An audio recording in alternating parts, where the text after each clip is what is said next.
اعوذ باللہ من الشیطان الرجیم بسم اللہ الرحمن الرحیم وما ارسلنا من رسول نہیں بھیجا ہم نے کوئی رسول الا مگر لیطاع اس لیے بھیجا تاکہ اس کی اطاعت کی جائے باذن اللہ اللہ کے حکم سے ولو انہم اور اے میرے محبوب اگر بے شک وہ لوگ اذ ظلموا انفسہم جب انہوں نے اپنے اوپر ظلم کر لیا گناہ کر لیے اپنے نفسوں پر زیادتی کر لی تو جاؤ کا اگر اس حالت میں یہ آپ کے پاس آ جاتے اور فاستغفر اللہ اللہ سے خود بھی بخشش طلب کرتے واستغفر لهم الرسول اور اللہ سے اس کا رسول بھی ان کے لیے بخشش مانگتا مغفرت کی دعا کرتا تو لوجد اللہ تواب الرحیمہ البتہ وہ پاتے اللہ تعالیٰ کو بہت ہی زیادہ توبہ قبول کرنے والا اور نہایت مہربان فلا وربک پس تیرے رب کی قسم اے میرے محبوب لا یؤمنون یہ مومن نہیں ہو سکتے حتی یہاں تک کہ یحکموک آپ کو فیصل نہ بنائیں آپ کو حکم نہ بنائیں قاضی نہ بنائیں فیما شجر بینہم اس چیز میں جو ان کے درمیان میں تنازع ہو جائے جو جھگڑا ہو جائے ثم لا یجدوا پھر دوسری چیز فیصلہ ہو جائے تو پھر وہ نہ پائیں فی انفسہم اپنے نفسوں میں حرجن کوئی تنگی مما قضیت اس چیز پر جو آپ نے فیصلہ کر دیا فیصلہ بھی آپ سے کروائیں اور فیصلہ ہونے کے بعد دل میں آپ کے فیصلے پر تنگی بھی نہ پائیں اور تیسری بات وہ یسلموا تسلیما اس کو کھلے دل سے قبول کریں سورۃ النساء کی آیت نمبر 64 اور 65 آپ کے سامنے تلاوت ہوئی ہے آپ نے اس کا ترجمہ سماعت فرمایا سب سے پہلے ربط آیات ہے ان آیتوں کا گزشتہ آیات سے کیا تعلق ہے گزشتہ آیتوں میں اللہ تعالیٰ نے ایمان والوں سے خطاب کر کے اللہ اور اس کے رسول اور اولو الامر ان تینوں کی اطاعت کا حکم دیا تھا تفصیل پیچھے گزر چکی ہے پھر اللہ نے یہ بھی واضح فرما دیا تھا کہ اگر حکام اور رعیت حاکم اور اس کی عوام رعیت کے درمیان یا افراد کے درمیان آپس میں کوئی تنازع پیدا ہو جائے تو ایسے معاملے کو اللہ اور اس کے رسول کی طرف لوٹانا ضروری ہو جاتا ہے یہ فرض ہے ضروری ہے مقصد یہ ہے کہ کسی بھی معاملے میں آخری اور حتمی فیصلہ کتاب و سنت سے ہی حاصل کرنا ہوگا اگر اللہ نے کہا کہ اگر تم خدا پر اور قیامت پر ایمان رکھتے ہو تمہارا ایمان پختہ ہے تو تمہیں اپنے تنازعات میں اپنے جھگڑوں میں اپنے معاملات میں فیصلے اللہ اور اس کے رسول کی طرف لانے ہوں گے کتاب و سنت سے فیصلے کروانے ہوں گے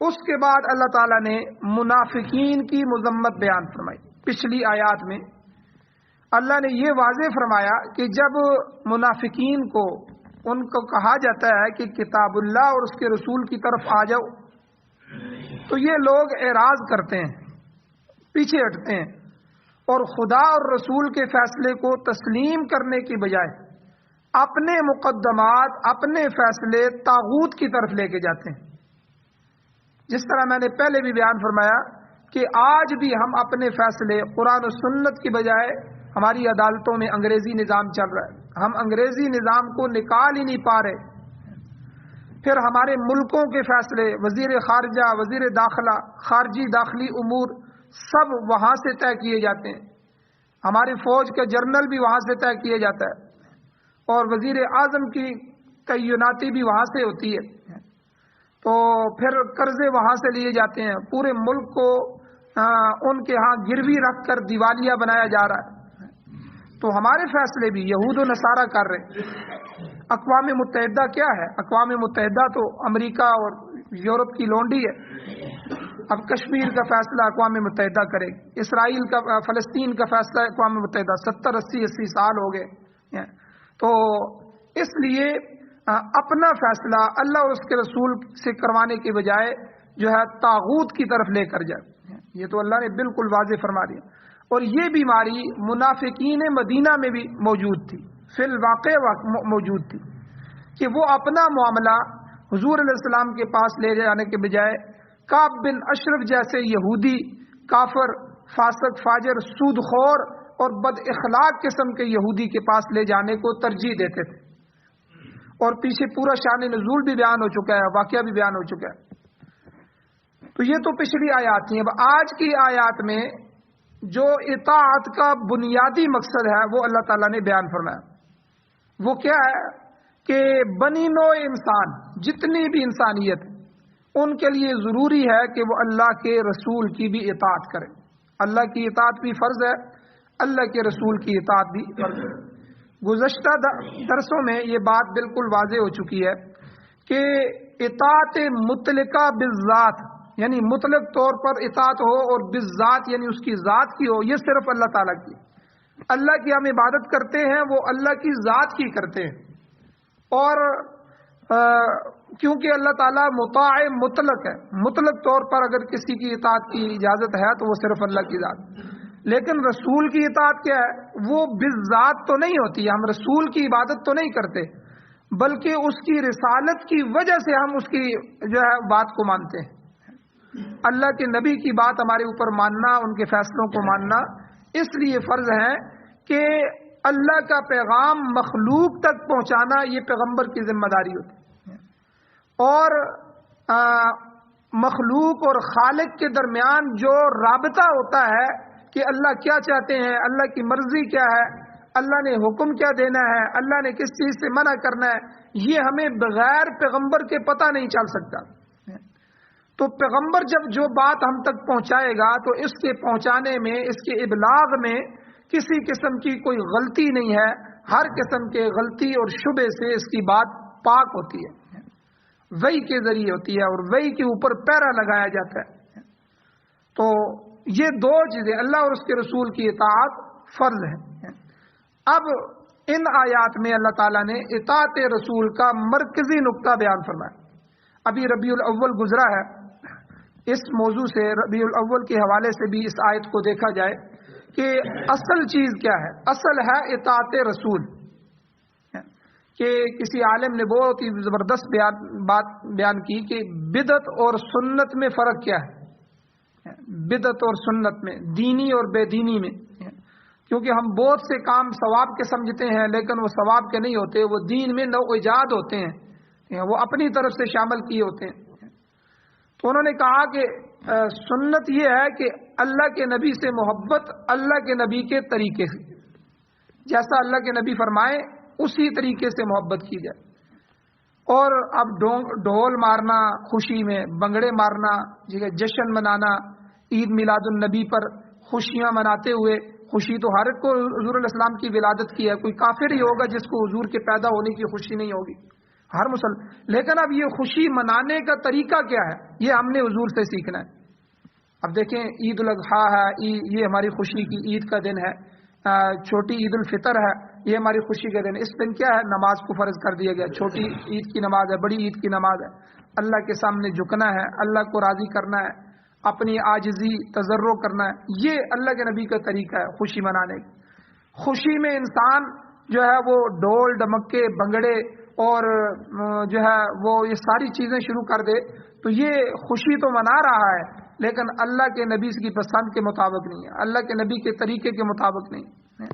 تو اس لیے سنت کہتے ہیں اللہ کے نبی سے محبت اللہ کے نبی کے طریقے کے مطابق، اور بدعت کہتے ہیں کہ اللہ کے نبی سے محبت اپنے طریقے کے مطابق۔ بس یہ فرق ہے کہ محبت تو کر رہے ہیں ہم، ان کو یہ غلط تو نہیں کہتے کہ وہ اللہ کے نبی سے محبت نہیں کرتے ہوں گے، ہمارے بھائی ہیں، محبت میں ہی سب کچھ کر رہے ہیں۔ اب عیسائیوں کو دیکھیں، عیسیٰ علیہ السلام سے محبت ہے اپنے نبی سے، تو عیسیٰ علیہ السلام کی محبت میں ہی محبت کرتے کرتے ان کو خدا بنا دیا، خدا کا بیٹا بنا دیا۔ اب عیسیٰ علیہ السلام کے عید میلاد النبی پر جو ان کی کرسمس کا دن ہوتا ہے، تو 25 دسمبر کو عیسائی کیا کیا کرتے ہیں، وہی سارا کچھ لائٹنگ، شراب اور شباب، زنا، ٹھیک ہے۔ یورپ میں ان کی جو تھنک ٹینکس ہیں، ان کے جو رپورٹ تیار کرنے والے لوگ بیٹھے ہوئے ہیں، تو شراب تو ویسے ہی وہاں پی جاتی ہے، زنا تو وہاں ویسے بھی عام ہے، لیکن ان کی رپورٹنگ کرنے والے لوگ وہ لکھتے ہیں کہ 26 دسمبر کو جب ان کا یوم کرسمس ہوتا ہے تو کرسمس کے دن جتنی شراب پی جاتی ہے اتنی شراب پورے سال نہیں پی جاتی. آپ دیکھیں یہ قوم کیا کر رہی ہے، اپنے نبی سے محبت کر رہی ہے اپنے طریقے سے. حالانکہ عیسیٰ علیہ السلام کی یہ تعلیمات نہیں تھی، وہ اللہ کے پیغمبر تھے. اپنے دور میں بھی جو ان کی تعلیمات ہیں، جو ان کی کتاب میں ہے، وہ ایسی تعلیمات نہیں ہیں. وہ کوئی فحشات پیغمبر تو نہیں تھے. انہوں نے تو ان کے دین میں تو شراب حرام تھا، خنزیر حرام تھا، لیکن ان سب نے یہ جو چیزیں اپنے اندر داخل کر لی. اسی لیے ہماری احادیث میں موجود ہے، حضور علیہ السلام نے فرمایا قرب قیامت میں جب عیسیٰ علیہ السلام تشریف لائیں گے تو وہ جو ہے صلیب کو ختم کر دیں گے. صلیب جو انہوں نے بنایا ہوا ہے اور صلیب کو کفارہ سمجھتے ہیں کہ عیسیٰ علیہ السلام صلیب پہ چڑھ گئے اور انہوں نے ساری عیسائیت کی طرف سے کفارہ دے دیا، اب ہم جو گناہ مرضی کرتے رہیں اب وہ ہمیں بخشوا لیں گے. تو وہ صلیب کو بھی ختم کریں گے اور خنزیر کو بھی جو ہے اس کو ختم کریں گے. تو خنزیر بالکل حرام ہے. تو بہرحال اب جو کچھ عیسائیوں نے کیا اپنے نبی کی عید میلاد النبی پہ، آج ہم مسلمان بھی اسی میں شامل ہو گئے. اب سارا کچھ وہی ہو رہا ہے. تو یہاں بھی اللہ تعالیٰ نے فرمایا وما ارسلنا من رسول، مرکزی نقطہ اطاعت رسول، کہ نہیں ہم نے بھیجا کوئی رسول، کوئی پیغمبر، کوئی نبی الا لیطاع، مگر اس لیے بھیجا ہے تاکہ اس کی اطاعت کی جائے باذن اللہ، اللہ کے حکم سے. اللہ حکم دے رہے ہیں، خود نبی کی اطاعت فرض نہیں ہے، نبی کی ذات کی اطاعت بالذات میں نے ابھی بتایا کہ صرف اللہ کی ذات کی اطاعت جائز ہے. نبی کی ذات کی اطاعت تو نہیں ہے، لیکن نبی کی ذات کی اطاعت کا اللہ نے حکم دیا ہے، اس لیے اللہ لیطاع باذن اللہ ساتھ لگایا، مگر اس کی اطاعت کی جائے اللہ کے حکم کے ساتھ. سب نبیوں کو اس لیے بھیجا گیا. اللہ تعالیٰ نے کم و پیش 1,24,000 نبی اور رسول مبعوث فرمائے ہیں، اور انہیں مبعوث فرما کر بنی نوع انسان کی ہدایت پر مامور کر دیا. ان کو حکم دیا کہ آپ امت کو ہدایت پر، اور اسی سلسلے کی آخری کڑی کے طور پر اللہ تعالیٰ نے حضور خاتم النبیین صلی اللہ علیہ وسلم کو مبعوث فرمایا. ان تمام انبیاء اور رسولوں کی بعثت کا مقصد کیا تھا، یہ کیوں آئے تھے کہ ان کی اطاعت کی جائے. اب ہمارے لیے بھی جو ہے کہ اللہ کے نبی اب جو ہے لائٹنگ لگا دے، ٹھیک ہے، بنگڑے ڈال دے، ٹھیک ہے، عید میلاد النبی منا لے، خوشیاں منا لے، سب کچھ کر لے، اور اسی دن کی نمازیں بھی نہ پڑھے، اپنا چہرہ بھی اللہ کے نبی کے چہرے کے مطابق نہ بنائے، اور سنتوں کو اپنانے کی کوشش نہ کرے. ہر طریقہ گھر کا ہو، تجارت کا ہو، معیشت کا ہو، معاشرت کا ہو، ہر ایک طریقہ غیروں کا ہو، یہودیوں کا، ہندوؤں کا، ہر ان کی رسم جو ہے وہ عبادت جان کے فرض کے درجے میں کرے. اب دیکھیں نا یہ شادیاں جو ہو رہی ہیں، شادیوں میں یہ ڈول مارنا، گانے لگانا، یہ گانے کن کے لگائے جاتے ہیں؟ یہ تو گانے ہندو عورتیں ہیں، یہ انڈیا کی گلوکاریں اداکاریں ہیں، کافروں کے گانے لگائے جاتے ہیں ہماری شادیوں میں. اور کوئی روک کے تو دکھائے، اور پھر پورے محلے کو سر پہ اٹھایا ہوتا ہے. کوئی مسجد کا احترام نہیں، کوئی اللہ کے گھر کا احترام نہیں، کوئی کسی مریض کا خیال نہیں، کوئی کسی پڑوسی کا خیال نہیں کہ بھئی اس چیز سے ہم اسے چلو محبت کرتے ہیں، تو ہو سکتا ہے ہمارا پڑوسی دیندار ہے، وہ اس سے نفرت کرتا ہو. پھر راتوں کو پوری رات چلایا جاتا ہے، پورا محلہ جو ہے وہ پریشان رہتا ہے. لیکن یہ سب کچھ جو ہے اپنے فرض کے درجے میں کیا جاتا ہے. پھر مائیوں کی رسم ہے، مائیاں ڈالنے آئیں گے جی، پھر جوڑے کی رسم ہے، پھر فلانی رسم ہے، پھر مہندی کی رسم ہے، رسم ہنا، رسم فلاں اور رسم فلاں. یہ تو شادیوں کی رسمیں. پھر غمیوں کی رسمیں دیکھیں، رسم کل ہے، رسم چیلم ہے، رسم جمعرات ہے، رسم تیجا ہے، اور پتہ نہیں کیا کیا ہے. حالانکہ اللہ تعالیٰ نے اللہ کے نبی کا طریقہ کیا ہے کہ اللہ کے نبی صلی اللہ علیہ وسلم نے ایصال ثواب کو مطلق فرما دیا کہ بھئی آپ ایصال ثواب ضرور کریں اپنے مردوں کے لیے، لیکن دن خاص اللہ کے نبی نے نہیں کیا کہ تیسرے دن ہی کیا ہو، پھر ہر جمعرات کو کیا ہو، پھر 40واں آنے پر پھر 40واں کیا ہو. اللہ کے نبی کی سیرت سے یہ چیز نہیں. ہاں ایصال ثواب ہے، آپ کر سکتے ہیں، آپ کسی کو کپڑا دے دیں، کسی ننگے کو کپڑا پہنا دیں، کسی ضرورت مند کی ضرورت پوری کر لیں، کسی جو ہے رفائی کام میں حصہ لے لیں، کوئی پل ٹوٹا ہوا ہے پل بنا دیں. کسی جگہ سے پبلک گزر رہی ہو اور ان کے کپڑے خراب ہوتے ہوں، ان کا گزرنا مشکل ہو، آپ پل بنا دیں، رفائی کام کریں، غریبوں، بیواؤں، مسکینوں اور یتیموں کے گھر ڈھونڈ ڈھونڈ کے ان کے گھر میں راشن ڈالے، یہ بھی تو ایصال ثواب ہے نا۔ لیکن یہ کوئی بھی نہیں کرتا، اور دعوت کی ایک رسمیں چل گئی ہیں، ٹھیک ہے، دعوت کرنی ہے اور بکرے کاٹنے ہیں اور گائے ذبح کرنی ہے اور پھر ساری برادری کو بلانا ہے۔ بھائی یہ پہلے زمانے میں جو لوگ تھے وہ خیرات کرتے تھے، خیرات، اس کو خیرات کہتے تھے کہ بھئی یہ بھی منع نہیں ہے کہ کھانا پکا کے کسی کو کھلایا جائے مستحق کو، لیکن وہ خیرات جس پر لگتی ہے اس کو کھلایا جائے نا۔ محلے میں کوئی غریب لوگوں کو ڈھونڈا جائے، مسکین بیواؤں کے گھروں کو ڈھونڈا جائے اور 4 5 6 مدارس کے بچوں کو بلا لیا جائے، اور اسی طرح جو مستحق لوگ ہیں ان کو کھلا دیا جائے، ان سے دعا کروا دی جائے۔ تو لیکن ہمارے ہاں کیا ہوتا ہے، پوری برادری کی دعوت ہے، جیسے والد کے مرنے پہ اس کو خوشی ہو رہی ہے۔ بھائی دعوت تو خوشی کے موقع پہ ہوتی ہے، بچہ پیدا ہوا تو اسلام نے حکم دیا ہے نا، بھئی عقیقہ کرو، خوشی مناؤ، بچے کے لیے 2 بکرے، بچی کے لیے 1 بکرا ذبح کرو۔ اسلام خوشیوں سے منع تو نہیں کرتا، اس کا طریقہ بھی سکھایا۔ بچے کی شادی ہوئی ہے، ولیمہ کرو، ولیمہ کیا ہے، سنت ہے کہ اپنی استطاعت کے مطابق لوگوں کو بلاؤ، ان کو کھلاؤ، کھلانے سے منع تو نہیں کرتا۔ لیکن دعوت کا ایک موقع ہوتا ہے، دعوت خوشی کے موقع پہ ہوتی ہے، غمی کے موقع پہ خیرات ہوتی ہے، صدقہ ہوتا ہے۔ اب یہ خیرات کے مستحق کون ہے؟ ملک صاحب تو خیرات کے مستحق نہیں ہیں، چودھری صاحب تو نہیں ہیں، برادری تو نہیں ہے، وہاں تو مالدار لوگ ہیں جو زکوٰۃ دینے والے لوگ ہیں۔ ایسے لوگ جو زکوٰۃ لینے والے ہیں، جو کمزور ہیں، معاشرے کے کمزور طبقوں میں آتے ہیں، یتیم، بیوہ، مسکین، فقیر، اس قسم کے لوگ، تو ان پر خرچ کیا جائے، ان کو کھانا کھلایا جائے، اس کا بھی ثواب ہوگا۔ لیکن اسے صرف کھانے میں ہی مقید نہ کیا جائے کہ صرف کھانا ہی کھلانا ہے، باقی چیزیں میں نے کہی ہیں باقی سب اب مسجد میں لگا دیں، مسجد کی تعمیر ہو رہی ہے تو یہ ہمیشہ کے لیے صدقہ جاری ہے۔ تو اس طرح کے یعنی ایصال ثواب کو مقید نہیں کیا، ایصال ثواب کو جو ہے وہ مطلق رکھا ہے، دنوں کے ساتھ بھی خاص نہیں کیا۔ لیکن یہ ساری رسمیں ہیں اور دین کے نام سے ہے اور کوئی ہم سے چھڑا بھی نہیں سکتا، نہ غمی کی رسمیں ہیں نہ شادی کی رسمیں۔ اب یہ رسم ہی ہے نا، سنت تو نہیں ہے، رسم سنت کے مقابلے میں ہوتی ہے، یعنی سنت نبی کا طریقہ اور رسم ہماری برادری اور ہمارے علاقے کا طریقہ۔ رسم رواج کہتے ہی اسے ہیں، ہمارے ہاں رواج یہ ہے جی، اور ٹھیک ہے نبی کی سنت اس طرح ہوگی، لیکن ہماری برادری میں رواج یہ ہے، کیا مطلب کہ ہمارا طریقہ اس سے ہٹ کے ہے۔ تو یہ رواج اور رسم جو ہوتی ہے یہ اللہ کے نبی کی سنت کے مقابلے میں ایک الگ چیز ہوتی ہے، اس لیے سنت پوری دنیا میں ایک ہوگی اور بدعات ہر علاقے کی الگ الگ ہوں گی، غمی کی، شادی کی، ہر علاقے کی اپنی اپنی ہوں گی، کیونکہ وہ ان کی رسمیں ہوتی ہیں، وہ ان کے اپنے اپنے رواجات ہوتے ہیں، کوئی کیا کر رہا ہے، کوئی کیا کر رہا ہے۔ اور جو لوگ فوتگی پر تیجا کرتے ہیں، چلیسواں کرتے ہیں، جمعراتیں کرتے ہیں، تو یہ خود بھی اس کو سنت نہیں لکھ سکتے، اخبار میں اشتہار دیتے ہیں تو کہتے ہیں جی ہمارے ہاں فلاں کوٹھی پہ فلاں نمبر پہ جو ہے وہ رسم کل ہوگا،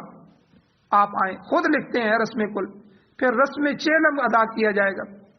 آپ اسے سنت کل لکھیں نا، اسے سنت چیلم کیوں نہیں لکھتے؟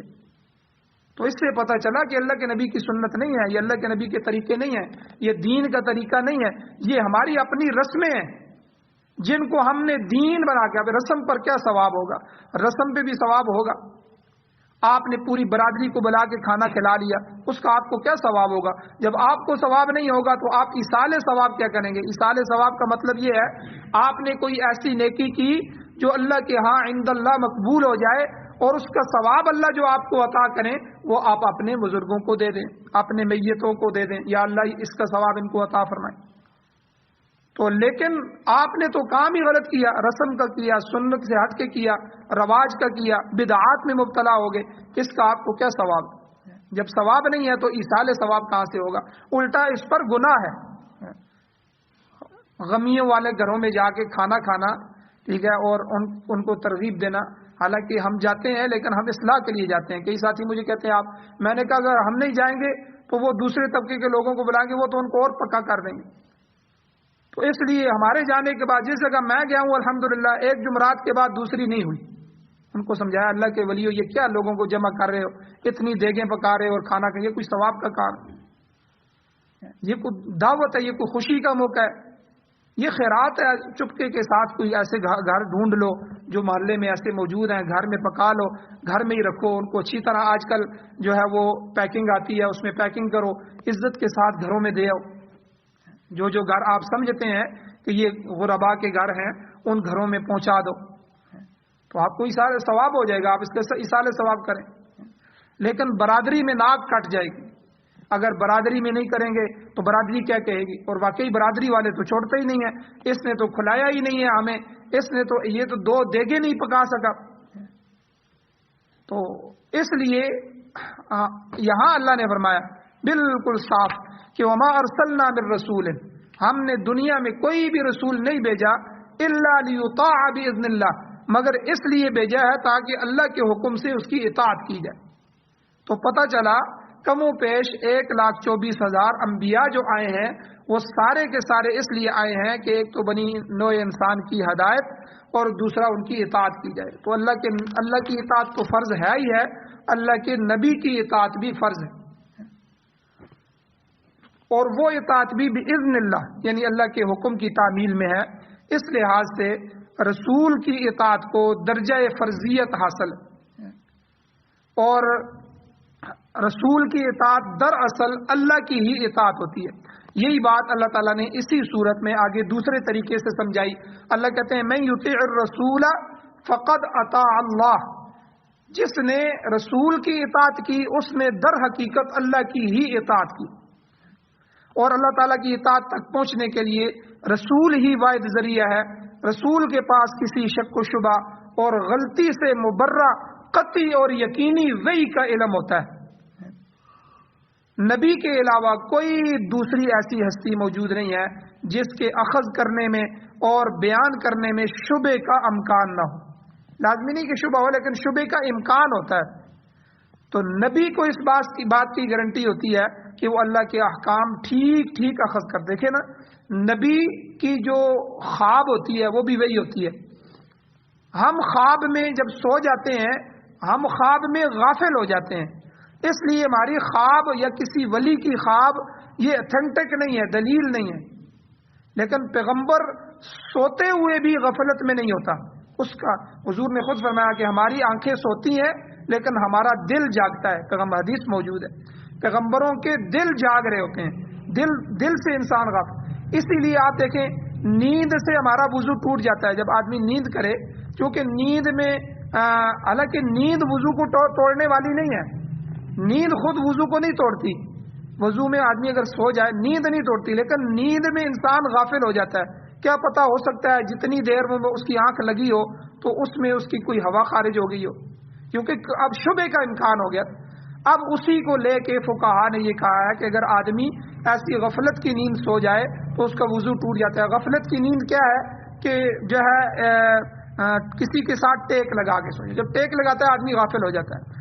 ورنہ اگر رکوع کے اندر سو جائے, سجدے کے اندر سو جائے, یا بیٹھے بیٹھے اس طرح نیند آ جائے تو یہ غفلت نہیں ہے. تو اس لیے کیا, اور پیغمبر کی جو نیند ہوتی ہے اس سے ان کا وضو نہیں ٹوٹتا, تو وہ غافل نہیں ہوتے. تو اس لیے سارے پیغمبر کے درمیان پیغمبر کی جو ہستی ہے یا اولیاء اللہ اور عام لوگ ہیں ان میں بڑا فرق ہے. تو پیغمبر کا جو وحی ہوتی ہے وہ اخذ ہوتا ہے, اس کا ضبط جو ہوتا ہے تو یہ شک و شبہ سے 100% پاک ہوتا ہے. اور اس کے مقابلے میں جو اولیاء اللہ کے کشف ہوتے ہیں, بعض اولیاء اللہ ایسے ہوتے ہیں یہ جو کشف ہوتا ہے نا یہ ضروری نہیں ہے, لیکن جب آپ اللہ کی اتنی عبادت کریں گے, حرام سے بچیں گے اور انتہائی تلاوت کرتے رہیں گے تو اللہ تعالیٰ بہت ساری چیزوں کو آپ پر انکشاف فرما دیتے ہیں. بہت ساری چیزیں کشف ہو جاتی ہیں, سامنے آ جاتی ہیں. یہ آدمی اس بات کو نہیں سمجھ سکتا. آم کا ذائقہ وہی جانتا ہے جو آم کھاتا ہے. یہ جو تصوف کے میدان میں اترے لوگ ہوتے ہیں اور منازل اور سلوک طے کرتے ہیں, پھر ایک وقت ایسا آتا ہے کہ اللہ تعالیٰ کی حقیقتیں جو ہے مکاشفات شروع ہو جاتے ہیں. یہ جو ہمارے فضا کے اندر فرشتے ہیں وہ پیروں پہ لگے ہوئے ہیں, ہمارے اوپر فرشتے بیٹھے ہیں, بہت ساری چیزیں ہیں, اور اصحاب القبور ہیں. حالانکہ یہ کوئی ضروری نہیں ہے, لیکن پیغمبر کے وحی میں پیغمبر کے حکم میں اور ولی کے کشف میں فرق ہے، کیونکہ ولی کا جو کشف ہے اس میں شبہ کا امکان ہے، اس لیے وہ ہمارے لیے دلیل نہیں ہے، لیکن پیغمبر کا جو کشف ہے، پیغمبر کی جو وحی ہے وہ ہمارے لیے دلیل ہے۔ تو نبی کی اطاعت اس لیے یہاں اس آیت میں فرمایا دراصل اطاعت الہیہ ہے، اللہ کی اطاعت ہے اور اس کی قطعی علامت ہے۔ ہر نبی کی اطاعت اللہ کے حکم سے ہی ہوتی ہے۔ دنیا میں آنے والے ہر نبی نے دنیا میں آ کر یہی کہا ہے، آپ قرآن مجید پڑھیں، نوح علیہ السلام، ہود علیہ السلام، صالح علیہ السلام، ہر ایک نے یہ کہا ان اعبدوا اللہ، لوگوں اللہ کی عبادت کرو و اطیعون، اور میری اطاعت کرو۔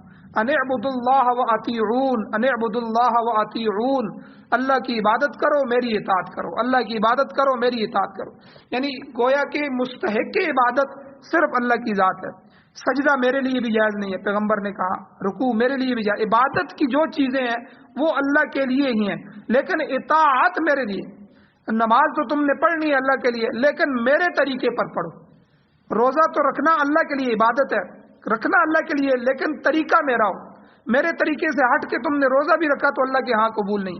اس لیے قرآن مجید میں اعلان فرمایا حضور سے، قل ان کنتم تحبون اللہ، اے نبی ان کو کہیں اگر تم اللہ سے محبت کرنا چاہتے ہو فاتبعونی، تو میری اتباع کرو۔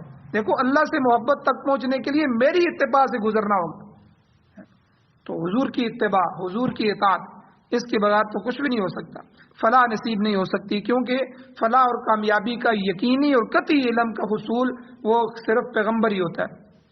اور حضرت ابراہیم علیہ السلام کا واقعہ قرآن مجید میں آتا ہے، خود اپنے والد کو کہا ابراہیم علیہ السلام نے، حضرت ابراہیم علیہ السلام نے آزر کو، جو ان کا والد تھا، بت بناتا بھی تھا اور بتوں کو، تو انہوں نے اپنے والد کو یہ بات کہی کہ یا ابتی، اے میرے والد، قرآن نے اسی طرح الفاظ نقل کیے، انی قد جاءنی، بے شک میں آیا ہوں، من العلم، ایسا علم لے کر، ما لم یأتک، جو آپ کے پاس نہیں۔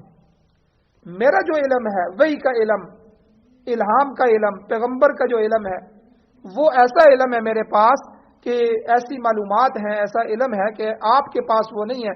فاتبعنی، آپ میری اتباع کریں۔ اب دیکھیں، والد ہے، پیغمبر بیٹا ہے، لیکن چونکہ پیغمبر نبی ہے اور والد جو ہے وہ کافر ہے، ابھی تک مسلمان ہے، اس کو دعوت دے رہے ہیں کہ اللہ نے مجھے ایسا علم دیا ہے کہ جو آپ کے پاس نہیں ہے، اس لیے فاتبعنی، آپ میری اتباع کریں، اہدک صراطا سویا، میں آپ کو صراط مستقیم کی منزل دکھا دوں، میں آپ کو سیدھا رستہ دکھا دوں۔ تو یہاں بھی اللہ تعالیٰ نے اطاعت کا یہی مرکزی مضمون سمجھایا کہ نبی کی اطاعت اللہ کے حکم سے ہوتی ہے، لہذا یہ فرض ہے، اور اس کی سرتابی اور نبی کی اطاعت کا انکار بھی اسی طرح کفر ہے جس طرح اللہ کے حکم کا انکار کفر ہے۔ باقی طلب معافی کے آداب اللہ تعالیٰ نے اس آیت میں سکھائے ہیں کہ معافی طلب کرنے کے آداب کیا ہیں، کس طرح معافی طلب کرنی چاہیے صحابہ کو بھی، اور بہت سے مسائل ہیں انشاءاللہ کل کے درس میں بیان کیے جائیں گے۔ اللہ تعالیٰ سے دعا ہے اللہ ہمیں عمل کی توفیق عطا فرمائے، آمین۔ الحمدللہ رب العالمین، والعاقبۃ للمتقین، والصلاۃ والسلام علی رسولہ النبی الامی الکریم۔ یا اللہ ہماری کمیوں کوتاہیوں کو معاف فرمائیے، درگزر فرمائیے۔ یا اللہ نبی علیہ الصلوۃ والسلام کی محبت نصیب فرمائیے، آپ کی خالص اتباع نصیب فرمائیے۔ یا اللہ اپنے معاشرے کے رسموں سے، رواج سے، یا اللہ بدعات سے، ہر قسم کے گناہوں سے، فسق و فجور سے ہمیں، ہماری اولادوں اور نسلوں کو بھی محفوظ فرما۔ یا اللہ سعادت والی زندگی اور شہادت والی موت نصیب فرما، خاتمہ ایمان پر فرما، قرآن و سنت کی بالادستی نصیب فرما، قرآن و سنت کی حکومتیں نصیب فرما، قرآن و سنت کا غلبہ نصیب فرما۔ یا اللہ بیماروں کو شفا عطا فرما، یا اللہ مریضوں کو شفا عطا فرما۔ یا اللہ جو مقروض ہیں، پریشان حال ہیں، ان کی پریشانیوں کو دور فرمائیے۔ یا اللہ جو حضرات ایمان کی حالت سے اس دنیا سے جا چکے ہیں، یا اللہ ہم سب کی بخشش فرمائیے، سب کو معاف فرمائیے۔ یا اللہ ہماری دعاؤں کو محض اپنے فضل و کرم سے قبول فرمائیے، درجہ قبولیت نصیب فرمائیے۔ یا اللہ کسی معاملے میں محروم نہ فرمائیے۔ صلی اللہ تعالی علی خیر خلقہ محمد وآلہ وأہل بیتہ وازواجہ وذریتہ اجمعین برحمتک یا ارحم الراحمین۔